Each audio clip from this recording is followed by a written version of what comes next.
waa'ee keenimaa gochaa keenimaa gaarummaa keenimaa waa'ee keenimaa gochaa keenimaa gaarummaa keenimaa yaa Yesuus isa jaallatamaa Amaanu'el Fayyisaa ilmaan namaa.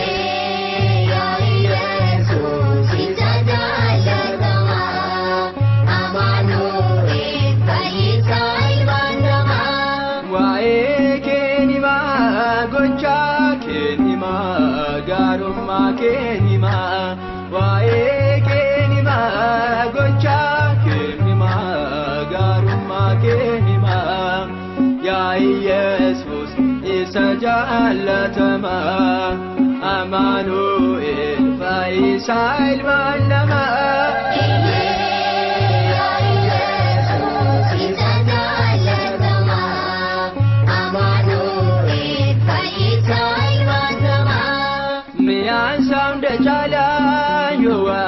Maqaake buddeen jireenyaati addaadha surraanke boodee hin deebinoo sitti murtoofneerra sinicha jijjiirte sin bilisoomneerra yaa Yesuus isa jaallatamaa Amaanu'el Fayyisaa ilmaan namaa.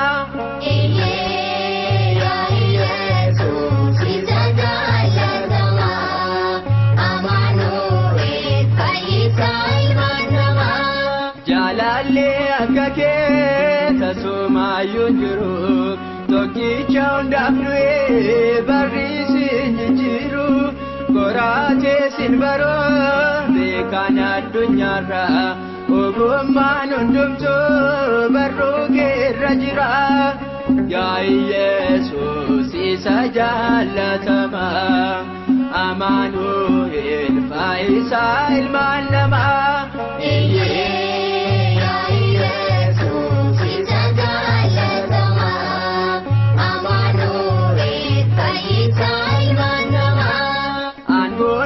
Guddaadha abiddaan golgamte ergamoota samiin kan galateeffamte tokkicha ilma abbaa tokkicha Maariyaami sirraadhaan galaa raarreeffamne yaa Yesuus isa jaallatamaa Amaanu'el Fayyisaa ilmaan namaa.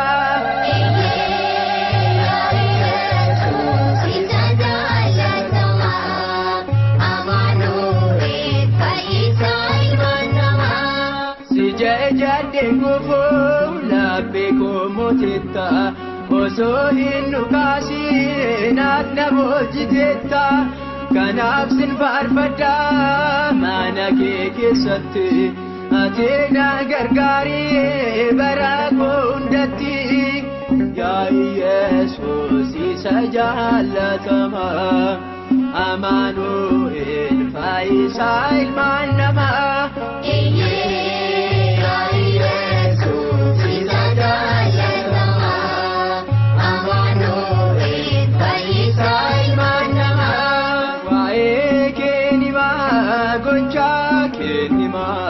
Gaarummaa keenimaa waa'ee keenimaa gochaa keenimaa gaarummaa keenimaa yaa Yesuus isa jaallatamaa Amaanu'el Fayyisaa ilmaan namaa.